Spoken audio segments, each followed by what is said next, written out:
14 জানুয়ারি দুপুরে চুয়াডাঙ্গার জীবননগরে জাহিদ হাসান নামে এক যুবকের মরদেহ উদ্ধার করেছে পুলিশ। জীবননগর উপজেলার মনোহরপুর ইউনিয়নের হারুশাহের মাজারের পাশে একটি ঘাসের জমি থেকে লাশটি উদ্ধার করা হয়। মৃত জাহিদ হাসান একই উপজেলার কেডিকে ইউনিয়নের মৃত আশরাফ আলীর ছেলে। তাকে হত্যা করা হয়েছে বলে প্রাথমিকভাবে ধারণা করেছেন এলাকাবাসী। পরকীয়া সংক্রান্ত কারণে কয়েকজনের সাথে তার বিরোধ ছিল বলে জানা গেছে। বুধবার সকালে হারুশাহের মাজারের পাশে একটি ঘাসের জমিতে অজ্ঞাত যুবকের মরদেহ পড়ে থাকতে দেখে জমির মালিক গোলাম রসুল 999-এ কল করেন। পরে জীবননগর থানা পুলিশ ঘটনাস্থলে এসে মরদেহটি উদ্ধার করে থানায় নিয়ে যায়।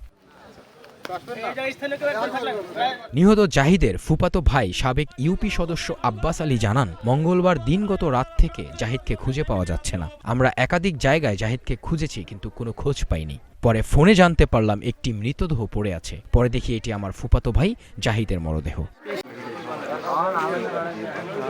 মরদেহ উদ্ধারের বিষয়টি নিশ্চিত করে জীবননগর থানা অফিসার ইনচার্জ সোলাইমান শেখ জানান, রিপোর্ট প্রস্তুত শেষে ময়নাতদন্তের জন্য লাশটি চুয়াডাঙ্গা সদর হাসপাতালের মর্গে পাঠানো হবে। ময়নাতদন্ত রিপোর্ট হাতে পাওয়ার পরে মৃত্যুর প্রকৃত কারণ জানা যাবে। আহমেদ মুন্না, নাগরিক প্রতিদিন।